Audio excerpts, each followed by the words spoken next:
मध्य Asia के प्राचीन शहर बुखारा की गलियां सुबह की पहली धूप में नहाकर जाग रही थीं। मसालों की खुशबू, ऊँटों के गले में बंधी घंटियों की आवाज और बाजारों में सौदा करते व्यापारियों का शोर मिलकर शहर की जिंदादिली का सबूत दे रहे थे। बुखारा अपनी आलीशान मस्जिदों, अपने बेशकीमती कालीनों और अपनी तहजीब के लिए मशहूर था, लेकिन इन सबसे ज्यादा वह अपने एक अनोखे बाशिंदे के लिए जाना जाता था, मुल्ला नसरुद्दीन। मुल्ला नसरुद्दीन कोई बादशाह या अमीर आदमी नहीं थे। वह एक आम इंसान थे जो एक छोटे से घर में अपनी बीवी और अपने प्यारे गधे के साथ रहते थे। लेकिन उनकी सोच आम नहीं थी।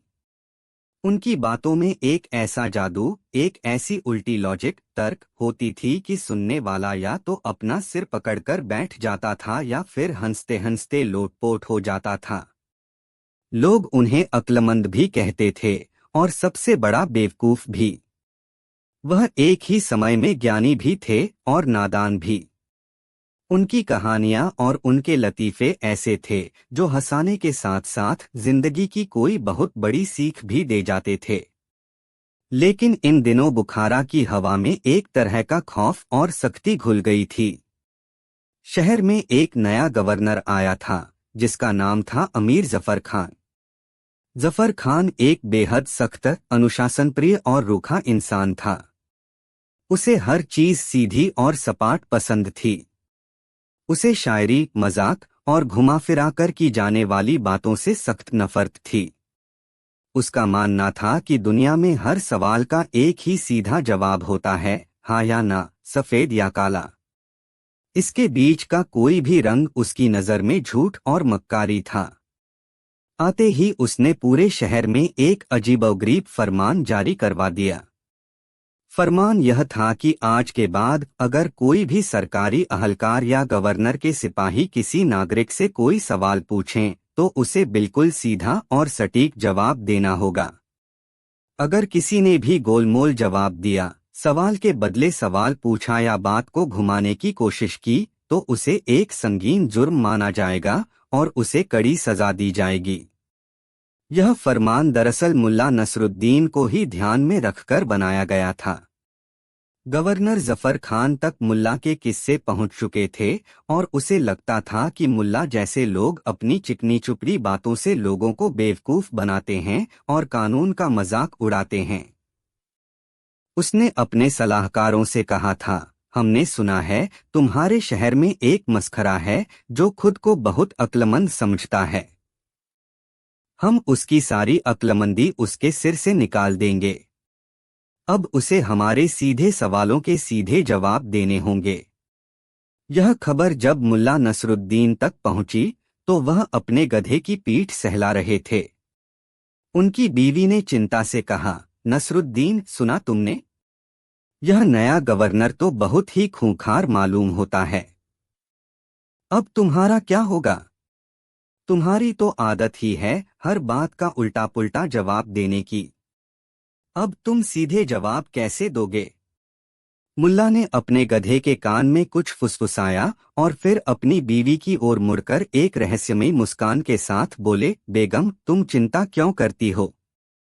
अगर सवाल सीधा है तो जवाब भी सीधा ही होगा। बस देखने वाले की नजर सीधी होनी चाहिए। गवर्नर साहब सीधा जवाब चाहते हैं। मैं उन्हें इतने सीधे जवाब दूंगा कि वह अपनी सीधी सोच को भी उल्टा सोचने पर मजबूर हो जाएंगे। और उस दिन के बाद से मुल्ला नसरुद्दीन ने एक प्रण ले लिया।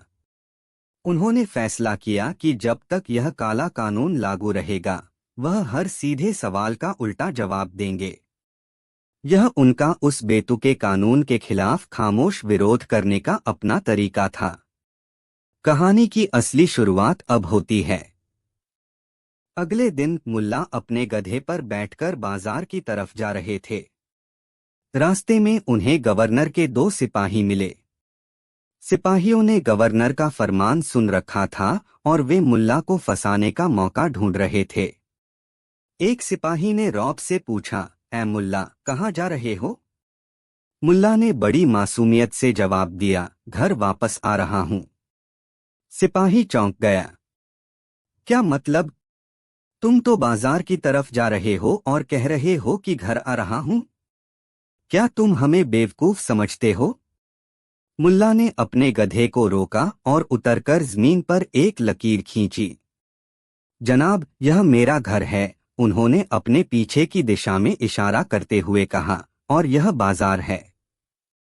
आप ही बताइए, मैं घर से दूर जा रहा हूं या घर के पास आ रहा हूं? हर कदम जो मुझे बाजार के करीब ले जा रहा है, वह मुझे मेरे घर से दूर भी तो ले जा रहा है। तो क्या यह सच नहीं है कि मैं एक तरह से अपने घर आ ही रहा हूं, बस रास्ता थोड़ा लंबा है? सिपाही अपना सिर खुजलाने लगे। बात तो मुल्ला की भी अजीब थी, लेकिन गलत नहीं थी। वे कुछ बोल पाते इससे पहले ही मुल्ला अपने गधे पर बैठे और यह कहते हुए आगे बढ़ गए, सोचिएगा जरूर जनाब। क भीख भी आगे जाने का मतलब ही पीछे आना होता है। यह तो बस शुरुआत थी। मुल्ला का उल्टे जवाब देने का सिलसिला चल पड़ा। एक बार शहर का काजी, जो गवर्नर का चापलूस था, मुल्ला से मिला। उसने मुल्ला को अपमानित करने के इरादे से पूछा, मुल्ला, सुना है तुम आजकल बहुत बड़े ज्ञानी हो गए हो। बताओ तो दिन और रात में क्या फर्क है? मुल्ला ने एक पल सोचा और कहा, बस इतना ही फर्क है, काजी साहब, कि एक के होने से दूसरा नहीं होता। काजी को गुस्सा आ गया। यह क्या बचकाना जवाब है? मैं तुमसे ज्ञान की बात पूछ रहा हूं। मुल्ला ने कहा, यह ज्ञान की ही बात है हुजूर। आप जिसे दिन कहते हैं, वह असल में रात की गैर मौजूदगी है, और जिसे आप रात कहते हैं, वह दिन की गैर मौजूदगी है। एक का वजूद ही दूसरे के न होने से है। मैंने तो आपको सबसे सीधा और गहरा सच बताया है। काजी निरुत्तर होकर चला गया। मुल्ला की ये हरकतें गवर्नर जफर खान तक पहुंच रही थीं और उसका गुस्सा बढ़ता जा रहा था। उसे लग रहा था कि मुल्ला खुलेआम उसके कानून का मजाक उड़ा रहा है, लेकिन वह उसे पकड़ नहीं पा रहा था क्योंकि मुल्ला का हर जवाब एक तरह का सच होता था, बस उसे देखने का नजरिया उल्टा होता था। गवर्नर ने अब मुल्ला को रंगे हाथों पकड़ने के लिए एक जाल बिछाया। शहर के सबसे अमीर सौदागर की हवेली से एक कीमती हार चोरी हो गया था। इल्जाम एक गरीब लकड़हारे पर लगा, जिसे सौदागर के घर के पास देखा गया था। लकड़हारा कसम खा रहा था कि वह बेकसूर है, लेकिन उसकी सुनने वाला कोई नहीं था। गवर्नर को पता था कि मुल्ला हमेशा कमजोरों का साथ देता है।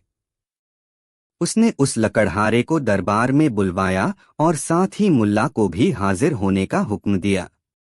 जब मुल्ला दरबार में पहुंचे तो माहौल बहुत गंभीर था।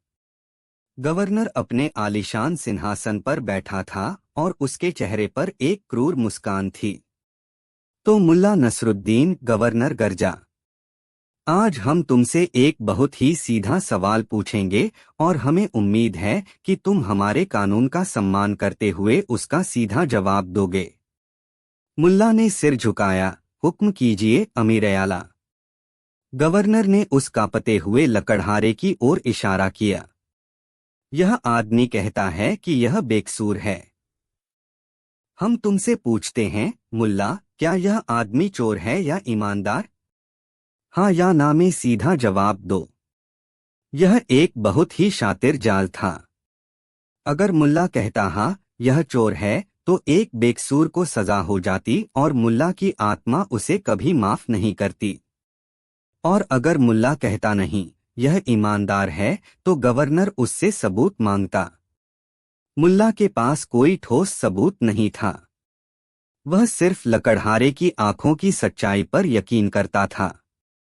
अगर वह सबूत नहीं दे पाता, तो उसे एक मुजरिम को बचाने के जुर्म में खुद सजा हो जाती।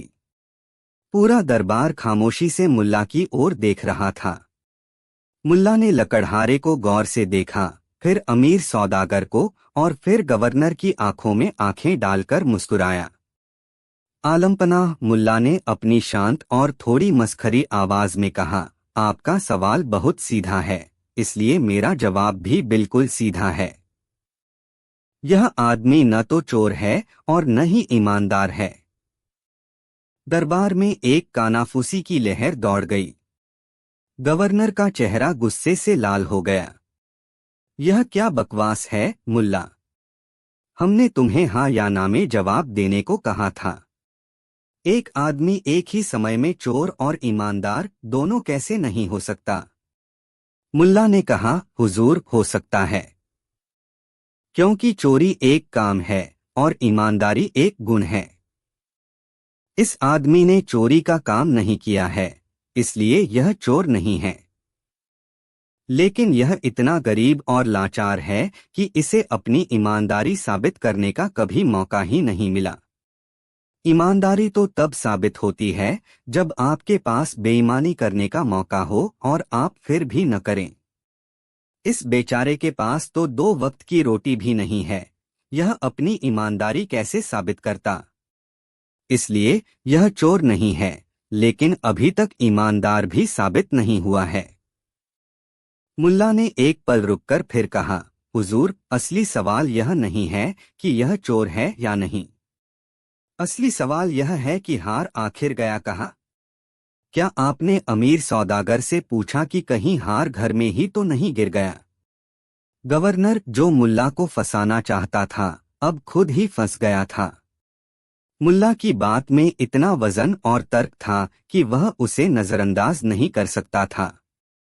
उसने ना चाहते हुए भी सौदागर के घर की फिर से तलाशी लेने का हुक्म दिया, और नतीजा वही निकला जिसकी मुल्ला को उम्मीद थी। कीमती हार सौदागर की बेगम के कपड़ों की अलमारी के पीछे गिरा हुआ मिला, जहां वह जल्दी में रखते हुए गिर गया था। लकड़हारा बेकसूर साबित हो गया। पूरे दरबार में मुल्ला की जय जयकार होने लगी। गवर्नर जफर खान का चेहरा शर्मिंदगी से झुक गया था। उसने मुल्ला को हराने की कोशिश की थी, लेकिन मुल्ला ने अपने उल्टे जवाब से न केवल एक बेकसूर की जान बचाई, बल्कि गवर्नर को यह भी सिखा दिया कि सच्चाई हमेशा सीधी और सपाट नहीं होती। उसे देखने के लिए गहरी और उल्टी नजर की भी जरूरत पड़ती है। लेकिन गवर्नर जफर खान इतनी आसानी से हार मानने वाला नहीं था। वह अपमान की आग में जल रहा था। उसने कसम खाई कि वह मुल्ला को ऐसी सजा देगा जिसे पूरी दुनिया याद रखेगी। उसने अपने सबसे चालाक सलाहकारों के साथ मिलकर एक अंतिम और सबसे भयानक जाल तैयार किया। उसने मुल्ला को अगले दिन फिर से दरबार में हाजिर होने का हुक्म दिया। इस बार इल्जाम और भी संगीन था। मुल्ला पर यह इल्जाम लगाया गया कि वह पड़ोसी दुश्मन सल्तनत का जासूस है और शहर में बगावत फैलाना चाहता है। यह एक ऐसा इल्जाम था जिसकी सजा सिर्फ मौत थी। जब मुल्ला दरबार में पहुंचे तो उन्होंने देखा कि माहौल पहले से भी ज्यादा खौफनाक था। जल्लाद अपनी बड़ी सी तलवार के साथ पहले से ही मौजूद था। गवर्नर जफर खान अपने सिंहासन से उठा और एक बनावटी मुस्कान के साथ बोला, मुल्ला नसरुद्दीन, आज तुम्हारी जिंदगी का आखिरी दिन है, लेकिन हम तुम्हें एक मौका देना चाहते हैं। हम तुमसे सिर्फ एक आखिरी सवाल पूछेंगे। अगर तुमने उसका सीधा और सच्चा जवाब दे दिया तो हम तुम्हारी सजा के तरीके पर गौर कर सकते हैं। मुल्ला खामोश खड़े रहे। गवर्नर ने अपना तुरुप का इक्का फेंका। उसने कहा, मुल्ला, हमें बस इतना बताओ कि तुम कहाँ मरना पसंद करोगे, शहर के बीच चौराहे पर तलवार से या हमारे इस किले की सबसे ऊंची मीनार से नीचे फेंककर? बिल्कुल सीधा और एक जवाब देना।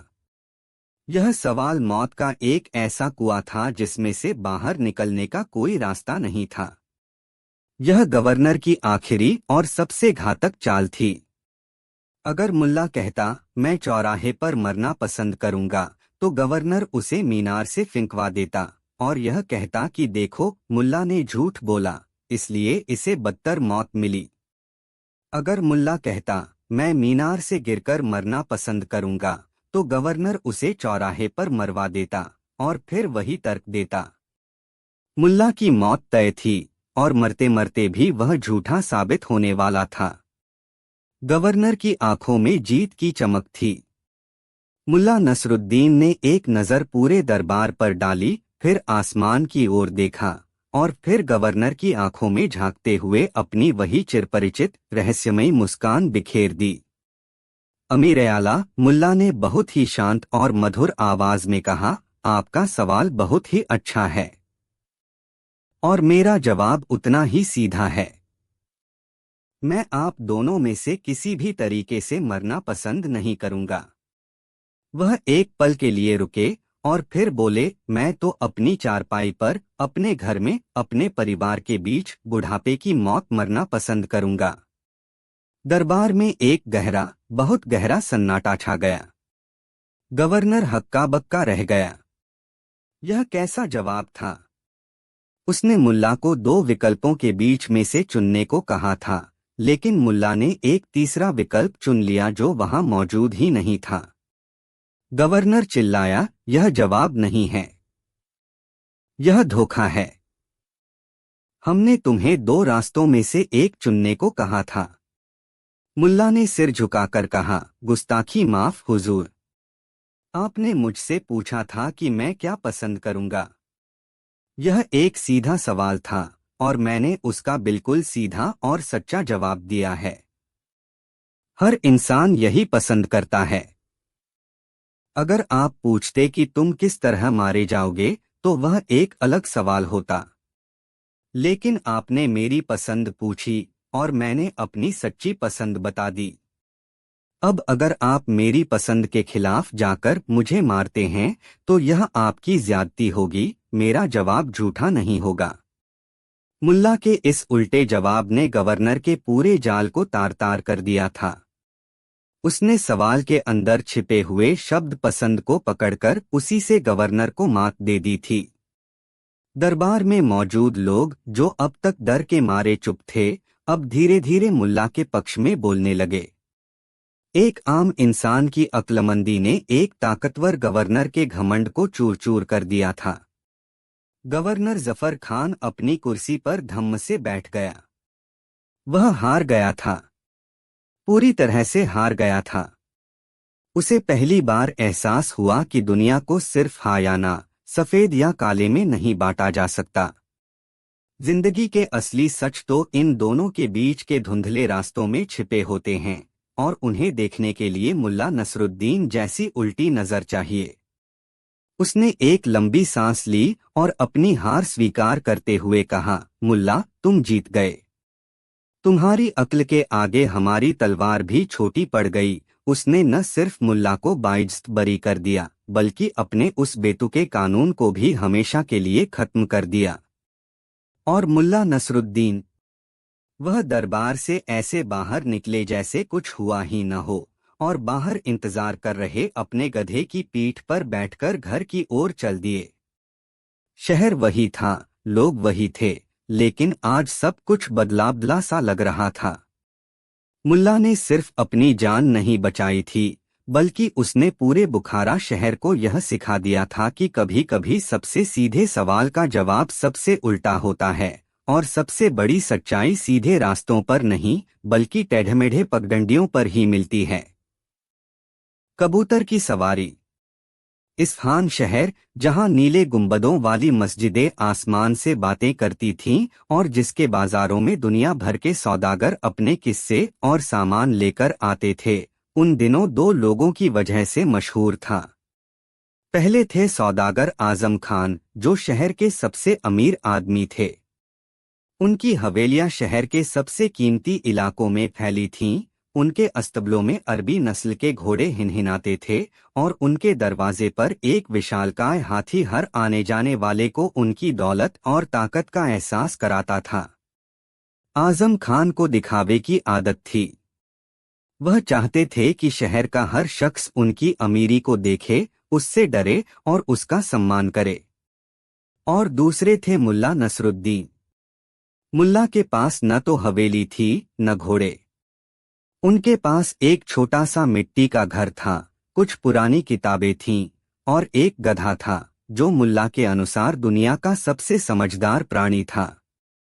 मुल्ला के पास दौलत नहीं थी, लेकिन उनके पास कुछ ऐसा था जो आजम खान कभी नहीं खरीद सकता था, लोगों का सच्चा प्यार और सम्मान।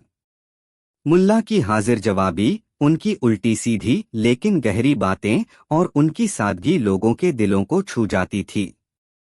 जहां आजम खान की ताकत का लोग डर से सम्मान करते थे, वहीं मुल्ला की बुद्धिमानी को दिल से अपनाते थे।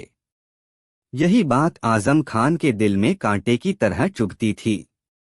उसे यह बर्दाश्त नहीं होता था कि जब वह अपने हाथी पर बैठकर शहर से गुजरता था तो लोग अदब से सिर झुकाते थे, लेकिन जब मुल्ला अपने मरियल से गधे पर बैठकर निकलता था तो लोगों के चेहरों पर मुस्कान आ जाती थी। वे दौड़कर उसके पास आते थे और उससे बातें करने लगते थे।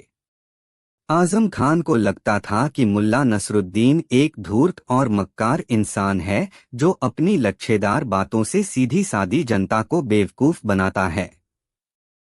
वह किसी ऐसे मौके की तलाश में था जब वह मुल्ला को सबके सामने ज़लील कर सके और यह साबित कर सके कि वह एक आम इंसान के अलावा कुछ नहीं है।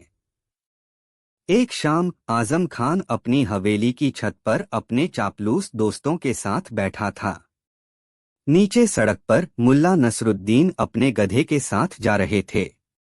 कुछ बच्चे दौड़कर उनके पास गए और मुल्ला ने रुककर उन्हें कोई मजेदार किस्सा सुनाना शुरू कर दिया। बच्चों की खिलखिलाहट आजम खान के कानों में पिघले हुए शीशे की तरह उतर रही थी। देखो उसे, आजम खान ने नफरत से कहा, कैसे पाखंड करता है। लोग कहते हैं कि उसकी बातों में जादू है, उसमें कोई करामात है। मैं तो कहता हूं वह सिर्फ एक बातूनी धोखेबाज है। उसके एक चापलूस दोस्त ने कहा, आप सही कहते हैं हुजूर, लेकिन लोग तो उसे लगभग एक संत मानने लगे हैं। कल ही बाजार में मैं सुन रहा था कि एक औरत कह रही थी कि मुल्ला ने उसकी बीमार बकरी को देखकर कुछ कहा और वह ठीक हो गई। बस यहीं आजम खान के शैतानी दिमाग में एक योजना ने जन्म लिया। उसने एक कुटिल मुस्कान के साथ कहा, संत, करामात? अच्छा, तो अब हम भी उसकी करामात देखेंगे। उसने अपने दोस्तों की ओर मुड़कर कहा, आज से तुम लोग शहर में एक अफवाह फैलाना शुरू करो। सबसे कहना कि तुमने सुना है कि मुल्ला नसरुद्दीन कोई आम इंसान नहीं बल्कि एक पहुंचे हुए फकीर हैं। उनकी रूहानी ताकत इतनी बढ़ गई है कि वह अब हवा में भी उड़ सकते हैं। दोस्त हैरान हुए। एक ने पूछा, लेकिन लोग यकीन कैसे करेंगे? आजम खान हंसा, अरे बेवकूफ, लोग हर उस चीज पर यकीन कर लेते हैं जो रोमांचक हो। तुम बस इतना कहना कि मुल्ला जी इतने महान हो गए हैं कि वह एक मामूली कबूतर की पीठ पर बैठकर आसमान की सैर कर सकते हैं। बस अफवाह को हवा दो, आग यह खुद ही पकड़ लेगी। योजना के अनुसार अगले ही दिन से पूरे इस्फहान में एक अजीब सी कानाफूसी शुरू हो गई। सुना तुमने? अपने मुल्ला नसरुद्दीन तो वली हो गए हैं, एक कहता। दूसरा और बढ़ा चढ़ाकर कहता, वली? अरे वह तो अब जमीन पर चलते ही नहीं। मैंने तो सुना है वह रोज रात को कबूतर पर बैठकर मक्का की जियारत करने जाते हैं। बात फैलते फैलते आग बन गई। लोग मुल्ला को अब और भी ज्यादा हैरत और सम्मान से देखने लगे। कोई उनके घर के बाहर आकर चुपचाप खड़ा हो जाता, तो कोई दूर से ही उन्हें देखकर दुआएं मांगने लगता। यह खबर जब मुल्ला नसरुद्दीन तक पहुंची तो वह अपने घर के आंगन में धूप सेंक रहे थे।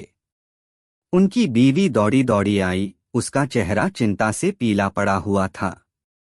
नसरुद्दीन, गजब हो गया। यह आपके बारे में कैसी कैसी बातें फैल रही हैं? लोग कह रहे हैं कि आप कबूतर पर बैठकर उड़ते हैं। यह सब जरूर उस शैतान सौदागर आजम खान का किया धरा है। आप बाहर जाकर सबको सच क्यों नहीं बता देते? मुल्ला ने एक आंख खोली, आसमान में उड़ते हुए एक कबूतर को देखा और मुस्कुराए। बेगम, जो लोग झूठ पर इतनी आसानी से यकीन कर सकते हैं, वे सच पर यकीन करेंगे, इसकी क्या गारंटी है? लहरों के खिलाफ तैरने में कोई समझदारी नहीं होती। समझदारी तो लहरों को अपने किनारे तक आने देने में होती है। तुम बस देखती जाओ। मुल्ला का इनकार न करना लोगों के लिए उनकी हामी बन गया।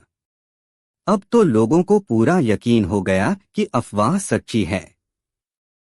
आजम खान को लगा कि लोहा गर्म है और अब चोट करने का सही वक्त आ गया है। अगले जुम्मे शुक्रवार को जब शहर की जामा मस्जिद के बाहर हजारों की भीड़ इकट्ठा थी, आजम खान अपने हाथी पर बैठकर वहां पहुंचा। उसने देखा कि मुल्ला भी नमाज पढ़कर बाहर निकल रहे हैं। उसने एक जोरदार आवाज में, ताकि सब सुन सकें, मुल्ला को मुखातिब किया। मुल्ला नसरुद्दीन, उसकी आवाज में बनावटी अदब और गहरा व्यंग्य था। पूरा शहर आपकी करामातों की चर्चा कर रहा है। लोग कहते हैं कि अल्लाह ने आपको एक ऐसी नेमत बख्शी है जो किसी इंसान को नसीब नहीं हुई। वे कहते हैं कि आप एक कबूतर की सवारी कर सकते हैं। सारी भीड़ की नजरें अब मुल्ला पर टिक गईं। मुल्ला शांत भाव से खड़े रहे। आजम खान ने अपनी चाल को आगे बढ़ाया। हम सब, पूरा इस्फहान शहर, आपकी इस करामात को अपनी आंखों से देखना चाहता है। हम चाहते हैं कि आप इसे सबके सामने साबित करें। आज से ठीक 1 महीने बाद, जब शहर में बहार का जश्न मनाया जाएगा, आप इसी मैदान में सबके सामने एक कबूतर पर बैठकर आसमान की सैर करेंगे। यह एक सीधी चुनौती थी, एक ऐसा जाल जिससे बच निकलना नामुमकिन था। फिर आजम खान ने अपनी अंतिम और सबसे घातक शर्त रखी। अगर अगर आप यह करने में कामयाब हो गए, उसने जोर से कहा, तो मैं अपनी आधी दौलत आपके कदमों में रख दूंगा। और अगर आप ऐसा नहीं कर पाए या आपने मना कर दिया, तो यह साबित हो जाएगा कि आप एक झूठे, मक्कार और पाखंडी इंसान हैं जो लोगों की भावनाओं से खेलता है। और ऐसे धोखेबाज की सजा यही है कि उसे हमेशा हमेशा के लिए इस शहर से निकाल दिया जाए। मैदान में सन्नाटा छा गया। यह एक का भयानक अल्टीमेटम था। मुल्ला के पास अब कोई रास्ता नहीं बचा था। अगर वह मना करते तो वह झूठे साबित होते और उन्हें शहर छोड़ना पड़ता। और अगर वह हामी भरते तो उन्हें एक ऐसा काम करना था जो दुनिया में कोई नहीं कर सकता था। सबकी निगाहें मुल्ला के चेहरे पर गड़ी थीं। मुल्ला ने एक गहरी सांस ली, फिर उनकी आंखों में एक शरारत भरी चमक दिखाई दी। उन्होंने भीड़ और आजम खान को देखकर मुस्कुराते हुए कहा, ठीक है, मुझे तुम्हारी चुनौती मंजूर है। आजम खान और उसके साथी अपनी जीत पर मुस्कुराए। उन्हें लगा कि मुल्ला आज बुरी तरह फंस गया। लेकिन मुल्ला ने अपनी आवाज बुलंद करते हुए कहा, मेरी भी कुछ शर्तें हैं। कहो, अपनी आखिरी ख्वाहिशें भी बता दो। आजम खान ने तंज कसा। मुल्ला ने कहा, पहली शर्त यह है कि जिस कबूतर पर मुझे सवारी करनी है, वह कोई मामूली कबूतर नहीं हो सकता। वह तुम्हारी अपनी हवेली का सबसे सेहतमंद, सबसे मजबूत और सबसे बड़ा कबूतर होना चाहिए। आजम खान ने हामी भर दी। दूसरी शर्त, मुल्ला ने आगे कहा, इस करामात की तैयारी के लिए मुझे पूरे 1 महीने का वक्त चाहिए। इस 1 महीने तक उस कबूतर के खाने पीने और देखभाल की पूरी जिम्मेदारी तुम्हारी होगी। तुम रोजाना उसे सोने की कटोरी में सबसे उम्दा किस्म का दाना और चांदी की कटोरी में गुलाब जल भेजोगे। आखिर एक आसमानी सवारी की तैयारी हो रही है, कोई मजाक नहीं। आजम खान को यह सब नाटक लगा, लेकिन वह मान गया। और मेरी तीसरी और आखिरी शर्त, मुल्ला ने कहा, यह है कि इस 1 महीने तक कोई भी मुझसे यह नहीं पूछेगा कि मैं तैयारी कैसे कर रहा हूं। यह मेरे और उस कबूतर के बीच का एक रूहानी मामला है। सारी शर्तें मान ली गईं। शहर में ऐलान हो गया कि 1 महीने बाद मुल्ला नसरुद्दीन कबूतर की सवारी का चमत्कार दिखाएंगे। अगले ही दिन आजम खान ने अपने सबसे बेहतरीन कबूतरों में से एक को एक सोने के पिंजरे में रखकर मुल्ला के घर भिजवा दिया। साथ में सोने चांदी की कटोरियों में दाना और पानी भी था। अब शुरू हुआ मुल्ला का तैयारी का दौर, जो इतिहास का सबसे अनोखा और मजेदार प्रशिक्षण बनने वाला था। मुल्ला ने उस कबूतर को अपने आंगन में एक ऊंची जगह पर रख दिया। वह रोज घंटों उस कबूतर से बातें करते। कभी उसे दुनिया की सियासत समझाते तो कभी उसे अच्छे बुरे का फर्क बताते। कभी वह उसके सामने बैठकर ध्यान लगाते तो कभी उसे अपने गधे की समझदारी के किस्से सुनाते। शहर के लोग रोज मुल्ला के घर के बाहर इकट्ठा हो जाते, यह देखने के लिए कि आखिर तैयारी चल क्या रही है। उन्होंने देखा कि मुल्ला ने दर्जी से उस कबूतर के लिए एक नन्ही सी रेशम की काठी सैडल बनवाई थी। वह रोज उस काठी को कबूतर की पीठ पर रखता और फिर उतार देता। उसने बढ़ी से एक बहुत ही छोटा, उंगली जितना लकड़ी का लगाम भी बनवाया था। यह सब इतना बेतुका और हास्यास्पद था कि कुछ लोग हंसते हंसते लोटपोट हो जाते। आजम खान को जब यह खबरें मिलती तो वह अपनी मूंछों पर ताव देते हुए कहता, करने दो उसे नाटक। महीने के आखिर में जब इसकी इज्जत का जनाजा निकलेगा तब पता चलेगा। लेकिन कुछ समझदार लोग थे जो मुल्ला के इस नाटक में भी एक गहरा संदेश देख रहे थे। मुल्ला ने अपने आंगन को एक पाठशाला बना दिया था। जब लोग उनसे पूछते कि वह यह सब क्यों कर रहे हैं तो मुल्ला जवाब नहीं देते बल्कि उनसे ही सवाल पूछने लगते। एक दिन एक आदमी ने पूछा, मुल्ला जी, क्या यह नन्ही सी काठी इस कबूतर का बोझ संभाल लेगी? मुल्ला ने जवाब दिया, क्या तुम्हारी उम्मीदों का बोझ तुम्हारा छोटा सा दिल संभाल लेता है? एक और ने पूछा, आप इस कबूतर से रोज क्या बातें करते हैं? यह तो आपकी भाषा समझता ही नहीं। मुल्ला ने कहा, क्या तुम उस खुदा की भाषा समझते हो जिससे तुम रोज बातें करते हो? जरूरी नहीं कि हर बात समझने के लिए ही की जाए, कुछ बातें सिर्फ भरोसा बनाने के लिए की जाती हैं। धीरे धीरे माहौल बदलने लगा। लोग अब वहां सिर्फ तमाशा देखने नहीं बल्कि मुल्ला की बातें सुनने आने लगे।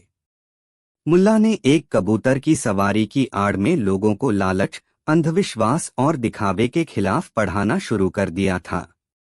आजम खान ने मुल्ला को जलील करने के लिए जो मंच तैयार किया था, मुल्ला ने उसी मंच को अपनी चौपाल बना लिया था।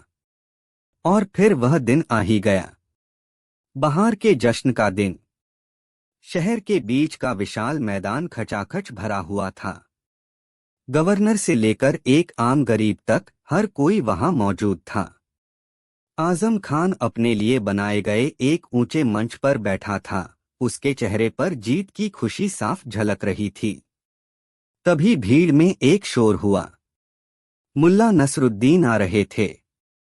वह अपने गधे पर बैठे थे और उनके हाथ में वही सोने का पिंजरा था जिसमें वह चमत्कारी कबूतर बंद था। मुल्ला शांत भाव से मंच पर चढ़े। उन्होंने पिंजरे को मंच के बीचों बीच रखा। पूरे मैदान में एक खामोशी छा गई, इतनी खामोशी कि लोग एक दूसरे की सांसों की आवाज सुन सकते थे। मुल्ला ने पिंजरे का दरवाजा खोला। कबूतर बाहर निकला और गुटरगू करने लगा। तो मुल्ला आजम खान ने अपनी जहरीली आवाज में कहा, वक्त हो गया है। दिखाओ अपनी करामात, करो इस कबूतर की सवारी। मुल्ला ने भीड़ की ओर देखा, फिर आसमान की ओर और फिर उस नन्हे से कबूतर की ओर। उन्होंने एक गहरी सांस ली और फिर उन्होंने वह किया जिसकी किसी ने सपने में भी कल्पना नहीं की थी। मुल्ला नसरुद्दीन बड़े ही आराम से मंच पर घुटनों के बल बैठे और फिर अपना पूरा वजन उस नन्हे से कबूतर के ऊपर रख दिया। वह सचमुच उस पर सवार हो गए। एक पल, सिर्फ एक पल के लिए, और फिर खचाक की एक दर्दनाक आवाज आई। वह बेचारा कबूतर मुल्ला के वजन के नीचे दबकर वहीं ढेर हो गया। पूरे मैदान में जैसे किसी ने बम फोड़ दिया हो। एक भयानक खामोशी छा गई। लोग अपनी आंखों पर यकीन नहीं कर पा रहे थे। आजम खान अपनी जगह से उछल पड़ा। उसका चेहरा खुशी और जीत से दमक रहा था। धोखेबाज, पाखंडी, कातिल, वह चीखा। मैंने कहा था, मैंने कहा था कि यह एक झूठा इंसान है। इसने न सिर्फ हम सबको धोखा दिया, बल्कि एक बेजुबान परिंदे की जान भी ले ली। सिपाहियों, पकड़ लो इसे और निकाल फेंको शहर से बाहर। इसने अपनी हार कबूल कर ली है। भीड़ में भी गुस्सा और निराशा की लहर दौड़ गई। लोग चिल्लाने लगे, धोखा है, धोखा है। तभी मुल्ला नसरुद्दीन, जो अब तक खामोश खड़े थे, ने अपना हाथ उठाया। उनकी आवाज में इतना ठहराव और इतनी ताकत थी कि शोर मचाती हुई भीड़ अचानक शांत हो गई। मेरे दोस्तों, मेरे भाइयों, मुल्ला की आवाज पूरे मैदान में गूंजी। गुस्सा करने से पहले मेरी एक बात सुन लो। मैं मानता हूं कि आज एक कबूतर की जान गई है, लेकिन इसे मैंने नहीं मारा है। इसे आप सबने मिलकर मारा है। लोग हैरान रह गए। यह क्या कह रहे हो? मुल्ला ने आजम खान की ओर इशारा किया। इस कहानी की शुरुआत इस अमीर सौदागर के एक झूठ से हुई। इसने एक अफवाह उड़ाई जिस पर कोई भी अक्लमंद इंसान यकीन नहीं कर सकता। लेकिन आप सबने यकीन किया। क्यों? क्योंकि आप चमत्कार देखना चाहते थे। आप अपनी साधारण जिंदगी से ऊब चुके थे और आपको मनोरंजन चाहिए था। उन्होंने भीड़ की ओर घूमकर कहा, आप सबने मिलकर अपनी उम्मीदों, अपने अंधविश्वासों और अपने मनोरंजन की भूख का इतना भारी बोझ इस एक नन्हे से परिंदे की पीठ पर लाद दिया। कोई भी परिंदा, चाहे वह कितना भी मजबूत क्यों न हो, इतने वजन को नहीं उठा सकता। यह कबूतर आपके अंधविश्वास के बोझ तले कुचलकर मर गया है। मैंने तो सिर्फ आपको आईना दिखाया है कि जब आप बिना सोचे समझे किसी बात पर यकीन करते हैं तो उसका अंजाम कितना भयानक होता है। अब लोगों को धीरे धीरे बात समझ में आ रही थी। उनके सिर शर्म से झुक गए। मुल्ला ने अपनी बात खत्म करते हुए कहा, मैंने कबूतर की सवारी करने का वादा किया था और मैंने अपनी सवारी पूरी की, चाहे वह एक पल की ही क्यों न हो। मैंने यह कभी नहीं कहा था कि मैं उस पर बैठकर उड़ूंगा। लेकिन इस एक महीने में क्या आप सबने इस कहानी के पंखों पर बैठकर कल्पना की उड़ानें नहीं भरी? क्या आपने उम्मीद और नाउम्मीदी के आसमान की सैर नहीं की? दोस्तों, असली सवारी जिस्म की नहीं, दिमाग की होती है। मैंने तो आपको सिर्फ आपके दिमाग की सवारी करवाई है। अब पूरा मंजर बदल चुका था। भीड़ की आंखों में गुस्सा नहीं, बल्कि शर्मिंदगी और सम्मान था। वे समझ गए थे कि मुल्ला ने उन्हें कोई जादू नहीं, बल्कि जिंदगी की सबसे बड़ी सच्चाई दिखाई थी। हंसी अब मुल्ला पर नहीं, बल्कि खुद पर और आजम खान की बेवकूफी पर आ रही थी। गवर्नर, जो अब तक चुपचाप सब देख रहा था, अपनी जगह से उठा। उसने आजम खान को बुरी तरह डांटा और उस पर शहर की शांति भंग करने और लोगों को गुमराह करने के लिए भारी जुर्माना लगाया। आजम खान की इज्जत सरे बाजार नीलाम हो चुकी थी और मुल्ला नसरुद्दीन एक बार फिर लोगों के दिलों में और भी ऊंचा स्थान पा चुके थे। उन्होंने यह साबित कर दिया था कि सबसे बड़ा चमत्कार किसी परिंदे पर उड़ना नहीं, बल्कि लोगों को उनके अंधविश्वास की जमीन से उठाकर सच्चाई के आसमान में उड़ाना है। और मुल्ला, वह मंच से उतरे, अपने गधे की पीठ पर हाथ फेरा और अपनी धीमी चाल से घर की ओर चल दिए, जैसे कुछ हुआ ही न हो। पीछे रह गई एक कहानी जो इस्फहान की गलियों में हमेशा हमेशा के लिए अमर हो गई, कबूतर की सवारी की कहानी। बगदाद, जो उस जमाने में दुनिया की धड़कन हुआ करता था, अपनी शानो शौकत और इल्म ज्ञान के लिए मशहूर था। यहाँ की गलियों में इत्र की खुशबू, मसालों की महक और किताबों की स्याही की गंध एक साथ घुली रहती थी। दजला नदी के किनारे बसे इस शहर में दुनिया के सबसे बड़े पुस्तकालय थे, सबसे आलीशान महल थे और सबसे ज्ञानी माने जाने वाले हकीम और विद्वान थे। और इन्हीं ज्ञानी लोगों की भीड़ में एक ऐसा शख्स भी रहता था जिसका ज्ञान किताबों में नहीं बल्कि उसकी सादगी और उसकी अजबगजब हरकतों में छिपा था, मुल्ला नसरुद्दीन। मुल्ला नसरुद्दीन का जीवन एक खुली किताब की तरह था जिसे हर कोई पढ़ सकता था, लेकिन समझ कुछ ही लोग पाते थे। वह अपने गधे पर सवार होकर शहर की गलियों में घूमते, कभी बच्चों के साथ कंचे खेलते तो कभी शहर के सबसे बड़े दार्शनिकों को अपनी एक ही टेढ़ी-मेढ़ी बात से निरुत्तर कर देते। उनका तर्कशास्त्र दुनिया के तर्कशास्त्र से बिल्कुल अलग था और उनकी बुद्धिमानी अक्सर लोगों को बेवकूफ़ी की शक्ल में नजर आती थी। उन्हीं दिनों बगदाद के खलीफा के शाही हकीम और सबसे बड़े विद्वान हकीम जलालुद्दीन का पूरे शहर में बड़ा नाम था। हकीम जलालुद्दीन सिर्फ एक चिकित्सक नहीं बल्कि एक महान दार्शनिक भी थे। उनका मानना था कि इंसान की तरक्की का राज और ज्यादा पाने में है, और ज्यादा ज्ञान और ज्यादा दौलत और ज्यादा सेहत। उनका पुस्तकालय किताबों से खचाखच भरा था। उनकी हवेली बगदाद की सबसे बड़ी हवेलियों में से एक थी और वह दिन रात नए नए ज्ञान की खोज में लगे रहते थे। उन्हें मुल्ला नसरुद्दीन की बातें बिल्कुल पसंद नहीं थीं। वह मुल्ला को एक जाहिल और मस्खरा समझते थे जो अपनी उलझलूल बातों से लोगों का वक्त बर्बाद करता था। कहानी की शुरुआत होती है मुल्ला की एक नई और अजीब आदत से।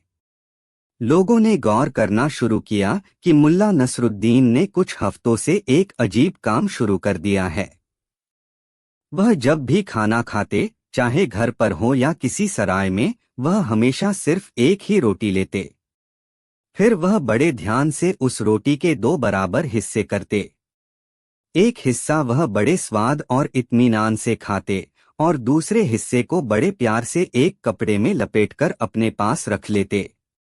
पहले तो लोगों ने ध्यान नहीं दिया, लेकिन जब यह रोज होने लगा तो पूरे शहर में कानाफूसी शुरू हो गई। क्या मुल्ला इतने गरीब हो गए हैं कि उनके पास खाने के लिए पूरी रोटी भी नहीं है? एक कहता। नहीं नहीं, दूसरा जवाब देता, मैंने तो कल ही उन्हें बाजार में खजूर खरीदते देखा था। बात गरीबी की नहीं, कुछ और है। मुझे तो लगता है कि मुल्ला किसी गुप्त साधना में लगे हैं। एक तीसरा अपनी दाढ़ी खुजलाते हुए कहता। यह जरूर कोई रूहानी अमल है, आधा पेट खाकर इबादत करने का। यह खबर उड़ते उड़ते हकीम जलालुद्दीन के कानों तक भी पहुंची। उन्हें यह सुनकर बड़ा गुस्सा आया। उन्हें लगा कि यह मुल्ला का कोई नया पाखंड है, लोगों की हमदर्दी और ध्यान खींचने का एक और नाटक। हकीम साहब का मानना था कि एक सेहतमंद दिमाग के लिए एक सेहतमंद और भरा हुआ पेट बहुत जरूरी है। आधा खाना उनकी नज़र में शरीर और दिमाग दोनों का अपमान था। उन्होंने फैसला किया कि वह इस मस्खरे को सबके सामने बेनकाब करेंगे और लोगों को दिखाएंगे कि असली ज्ञान आधा करने में नहीं बल्कि पूरा और उससे भी ज्यादा हासिल करने में है। एक दिन जब मुल्ला नसरुद्दीन शहर के मुख्य चौराहे पर एक पेड़ के नीचे बैठकर अपनी एक रोटी के 2 हिस्से कर रहे थे, हकीम जलालुद्दीन अपने कुछ शागिर्दों शिष्यों के साथ वहां आ पहुंचे। वहां पहले से ही कुछ लोग जमा थे।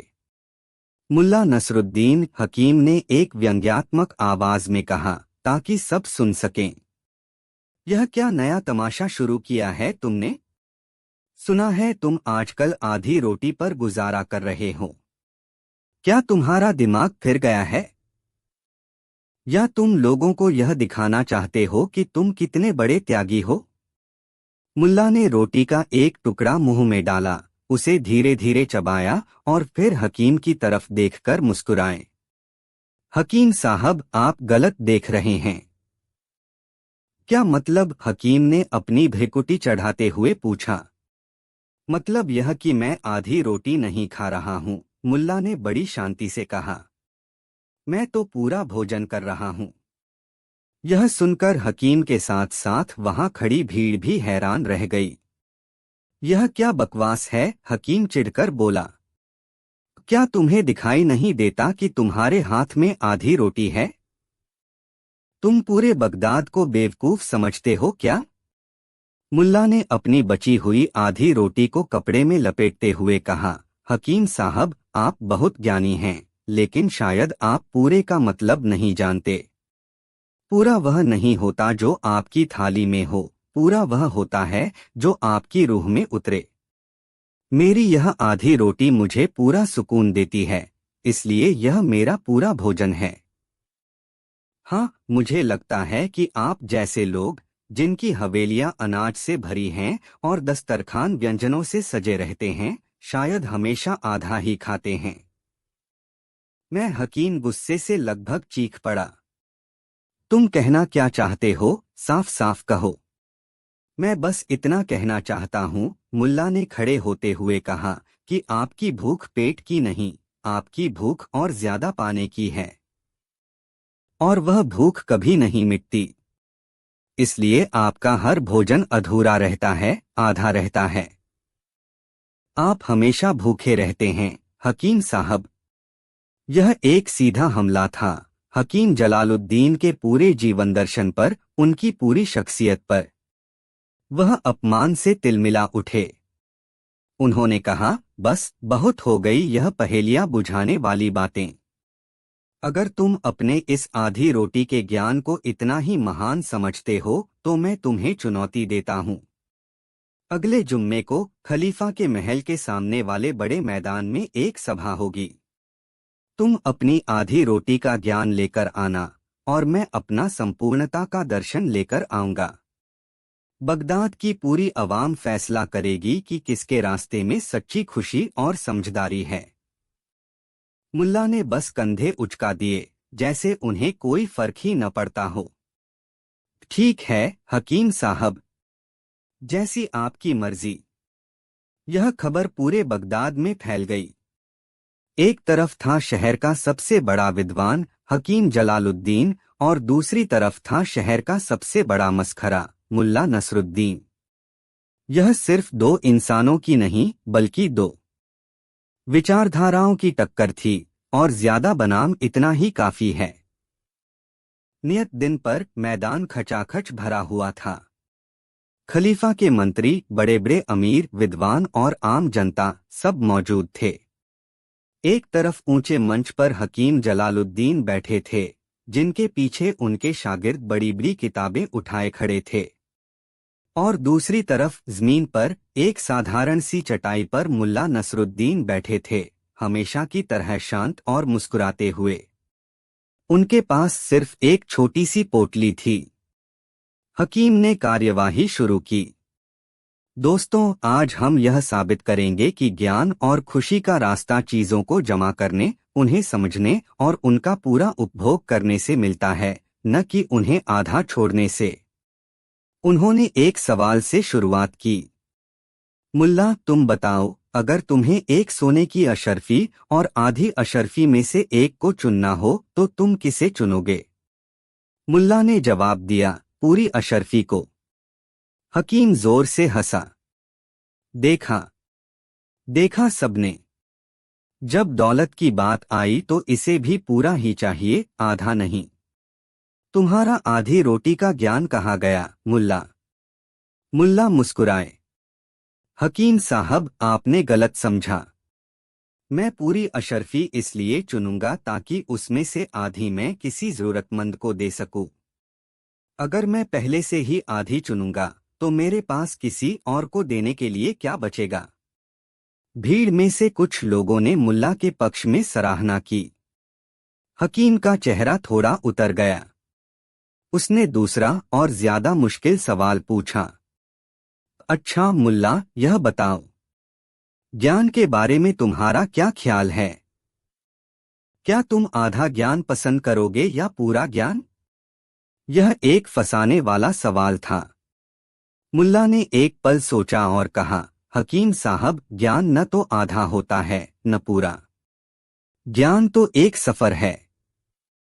जो यह मान लेता है कि उसे पूरा ज्ञान मिल गया है, असल में वह सबसे बड़ा अज्ञानी है, क्योंकि उसने सीखना बंद कर दिया है। और जो यह जानता है कि उसे अभी आधा ही पता है, वह सबसे बड़ा ज्ञानी है, क्योंकि वह हमेशा सीखने के लिए तैयार रहता है। मैं तो वही आधा ज्ञान वाला ही रहना पसंद करूंगा। इस जवाब ने बड़े बड़े विद्वानों को भी सोचने पर मजबूर कर दिया। हकीम जलालुद्दीन को अब गुस्सा आने लगा था।